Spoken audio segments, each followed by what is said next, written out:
All right, if you don't already have your Learning Target 6 notes out from your Unit 1 note packet, go ahead and pause this video right now and make sure you have those out along with a pencil.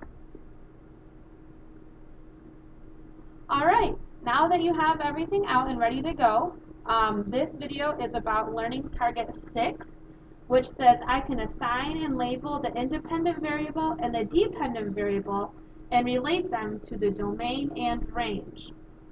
Now, in any situation where you are trying to see how two variables are related, the first variable is called the independent variable. That's the input of the function. It's usually what you are changing or what you can control, like if you're thinking of an experiment. And then the domain is all the possible values of the independent variable. The dependent variable is the output of the function, and it depends on what you put in as the input. For example, if you put in a certain amount of gas to your vehicle, you get out a certain amount of miles. The independent variable would be the gas that you put in, and the miles, which depends on the gas, would be the dependent variable because it depends on whatever you put in. So the independent variable is the input and the dependent variable is the output.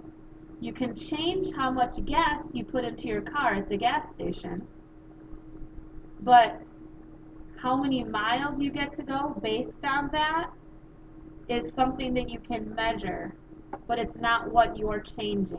You're changing how much gas you put in. Now the range is all the possible values of the dependent variable. So looking at this, we can say for an example, so write this on your notes and feel free to pause it whenever you need to have more time. For an example, gas into your vehicle. That would be the independent variable. The dependent variable would be how many miles you can drive depending on the gas. So for over here, we'll write miles you can drive.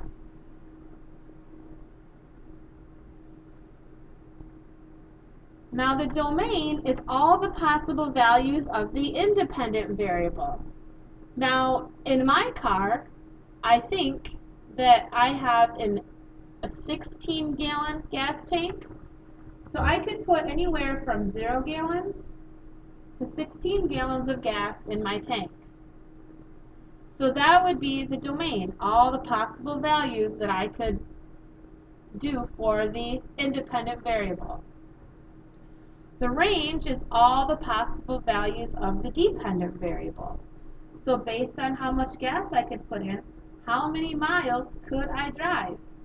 Well, I could drive 0 miles, or depending on the mileage of my car, I could drive some amount here until I run out of gas. Until I run out of gas. Okay? So the independent and dependent variable are usually words describing what you're talking about. The domain and the range are usually numbers or sets of numbers. For example, 0 to 16 gallons, or 0 to I'm not sure how many miles.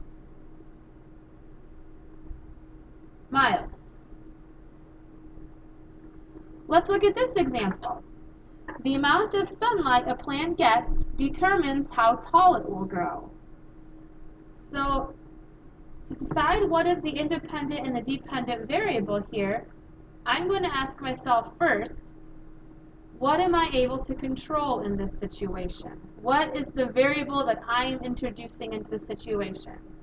And I'm going to introduce how much sunlight a plant gets. That's like what I'm testing or what I'm controlling here. So I'm going to put amount of sunlight. The independent variable is the one that I am responsible for changing. The dependent variable is what changes depending on this. So in this situation, how tall it will grow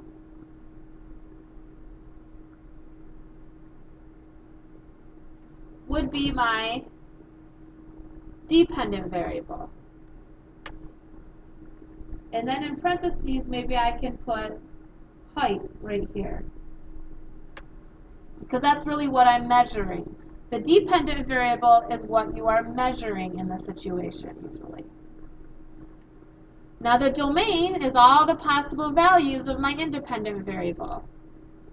So if I'm going to think about how much sunlight a plant can get, and I want real sunlight, not that fake sun lamp light bulb stuff, I can either give a plant 0 amounts of sunlight, and currently, thinking of the sunrise and sunset times, I think right now there's about 10 hours of daylight, so I could give a plant up to 10 hours of daylight. Over here, if I consider the range, it's what are my different options for this? How tall will it grow? Well, it could not grow at all, or it could grow as tall as it can based on the sunlight, which I'm not sure yet. So I'm just going to say 0 to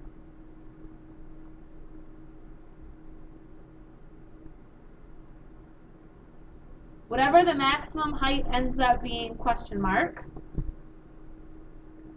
inches, if I'm measuring in inches. So in this example right here, the amount of sunlight is what I'm controlling, and then how tall it will grow depends on that. A plant right now in Michigan, I'm estimating, could get between 0 and 10 hours of good sunlight. And the range, all the options there are of how tall it could grow, it could not grow at all, or it will grow to whatever the maximum height would be that it could possibly grow, and that's different depending on the plant, so I can just write that. Now, if you're looking at a graph, a few interesting things to note here. I'm going to zoom in on this. If you still want to write what's above, just pause the video and rewind it. On a graph in a table, the independent and dependent variables will always be in the following places. On a graph, whatever the x-axis is talking about will always be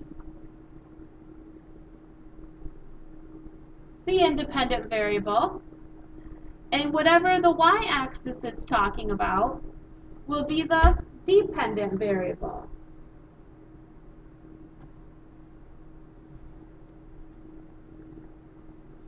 And the x, or the domain, are all the possible values down here. So for example, if you have a graph that looks like that, the domain would be from that x value to that x value.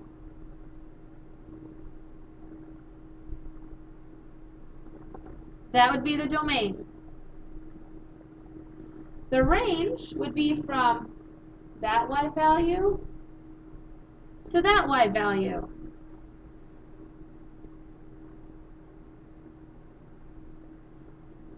That's the range. So I'm going to zoom in on that so you can see it a little bit closer here. Okay. So the independent variable is always on the x-axis. The dependent variable is always on the y-axis. The domain goes from the first x value to the last x value that the graph covers. The range goes from the first y value to the last y value, bottom to top, that the graph covers. In a table, The independent variable is always there, and the dependent variable is always there. Input, output. And whatever these values are, let's say 0, 1, 4, 10, 6, these are the domain, because all the possible values of the independent variable make up the domain. And let's say we have 2, 4, 6, 8, 10. All of the values there, all the possible values of the dependent variable, make up the range. And that is the end of your Learning Target 6 notes.